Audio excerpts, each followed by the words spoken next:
2 fois plus de policiers sur le terrain, mieux formés et mieux équipés.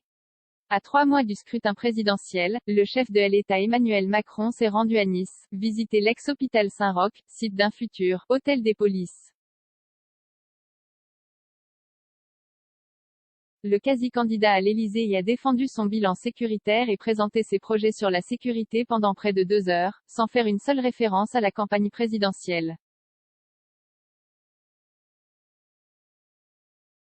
Le chef de l'État a, en outre, annoncé une hausse de 15 milliards d'euros sur 5 ans du budget de la sécurité. 20 minutes fait le point sur ces grandes annonces. Plus 25% pour le budget de la sécurité. Emmanuel Macron a donc annoncé une hausse de 15 milliards d'euros sur 5 ans du budget de la sécurité.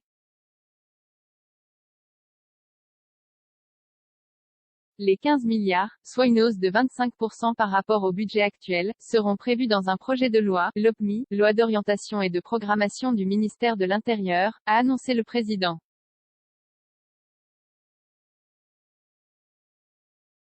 Si la droite dénonce le Waterloo sécuritaire du quinquennat Macron, le chef de l'État a fait valoir qu'il avait pendant ces 5 dernières années, conformément à l'engagement qu'il avait pris, réinvesti dans notre sécurité. Il y a un droit à la vie tranquille et qu'on ne cède rien devant quelques incivilités que ce soit, encore faut-il y mettre les moyens, a défendu le chef de l'État devant des élus, des associations, des membres de forces de l'ordre et des Niçois, rappelant les 10. 000 création de postes dans les forces de l'ordre et le renouvellement du parc de véhicules depuis 2017.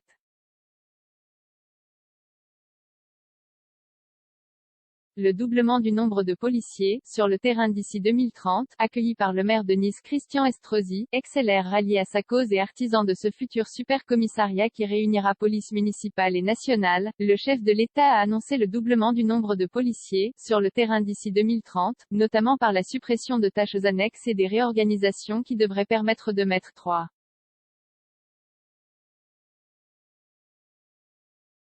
000 agents de plus sur la voie publique. Seront aussi créées 200 brigades de gendarmerie en milieu rural, qui pourront prendre la forme de nouveaux types d'implantations avec des expérimentations qui vont être lancées dans plusieurs départements, ainsi qu'une force d'action républicaine pour les quartiers, afin de les sécuriser et aider à démanteler les points de deal.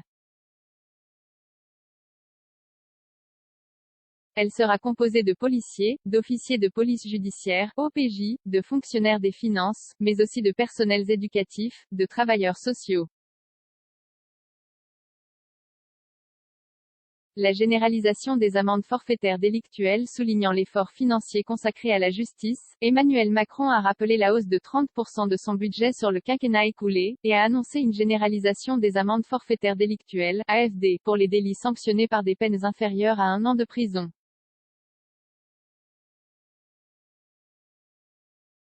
Ce sera un élément de simplification, qui permettra aux magistrats de se concentrer sur les affaires plus importantes.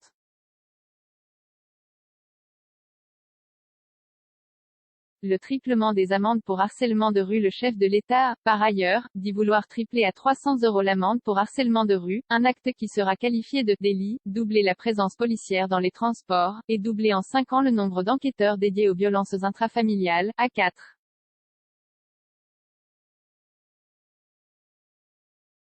000. La création de 1500 postes de cyberpatrouilleurs soulignant la nécessité d'une transformation technologique, le chef de l'État a expliqué vouloir créer une agence du numérique des forces de sécurité intérieure, et 500 postes de cyberpatrouilleurs contre les attaques. Construction d'un site unique pour la DGSI. Emmanuel Macron a en outre confirmé la construction d'un site unique accueillant l'ensemble des services de renseignement de la sécurité intérieure, DGSI.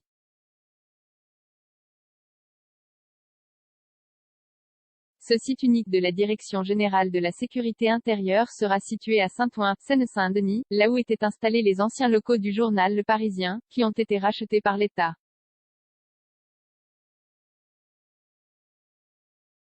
Le chef de l'État a précisé que la création de ce site unique nécessitait plus d'1 milliard d'euros d'investissement. D'emblée, la droite a dénoncé un président, en campagne, par la voix d'Éric Ciotti, député des Alpes-Maritimes et bras droit de la candidate LR Valérie Pécresse, la candidate du RN Marine Le Pen qualifiant Emmanuel Macron de président de l'ensauvagement.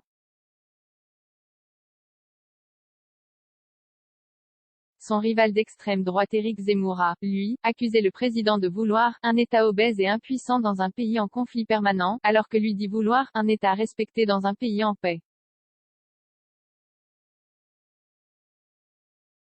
152 commentaires, 22 partages, partagés sur Messenger, partagés sur Facebook, partagés sur Twitter, partagés sur Flipboard, partagés sur Pinterest, partagés sur LinkedIn, envoyé par mail, sauvegarder une faute, imprimé.